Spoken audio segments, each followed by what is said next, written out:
Hey, how's it going? Good. Hi, Lionel again here for Life Behind the Scenes, and I'm here with Bray Pettis, who is the creator of the makerBot, which is the coolest thing here at Maker Faire, and we think one of the best technologies going on in the world right now. It's a 3D printer, extrudes ABS plastic, can make pretty much anything you want as long as you've got a 3D model of it, and it's part of what we call the trifecta, which would be a 3D scanner, software that will then put it into some usable form for the printer, and then a printer that can make exactly what you want. And that all comes together to make the replicator. Yeah. And this is the man who's leading the world in it right now in a class that we can even begin to afford. Yeah. So what would you say are the three most important things people need to know about the makerBot? So the one thing is you get it, it comes as a kit, you put it together, and it makes things for you. So and it's very simple. There's instructions, you use the same kind of tools that you use to make stuff from IKEA, and there's pretty good instructions, but it takes a good weekend with a friend to put it together. Once you've got it together, you don't have to know how to model things. We've got a site called Thingiverse where all these amazing designers share their work, and you can download their stuff and print it out. If you are a designer, you can share your work, and all the makerbots in the world will print it out and take pictures of it, and it's so cool.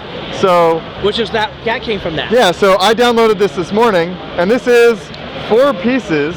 This is called the Hemi-Demi-Sphere, and all these pieces go together to make one sphere.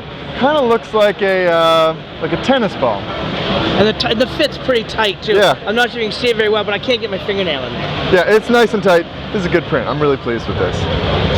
You do have to tune your machine up when you get it to print this nice. It takes a couple hours. Sure. And then what's the third most important thing they need to know about the makerBot? Well, it's cheap. It's $950, and you can put it together, and you've got a machine that will make you almost anything, right, up to about this size. Sure.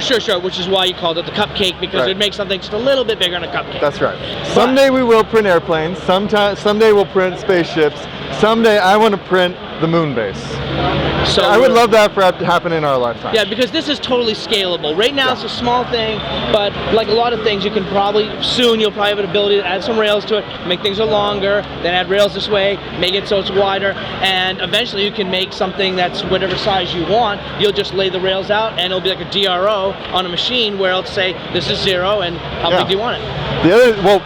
More near term, the most exciting thing going on right now is we just launched the Frostruder, which is an extruder for making things out of frosting or anything squishable like clay, silicone, the clay peanut butter. Is really exciting because like you say, you make a teapot, and then there's a lot of ceramics that you can heat up. Well, actually, there's plastics that are granular. Yeah. And then they kind of stick together a little bit, you heat them up, and they get really strong. It's a frontier, and because we're open source, we don't have all the answers. We're just providing some of the tools, and people can do whatever they want with it. I can't wait to see there's a whole frontier of things that people are going to do that we don't even know what's going to happen.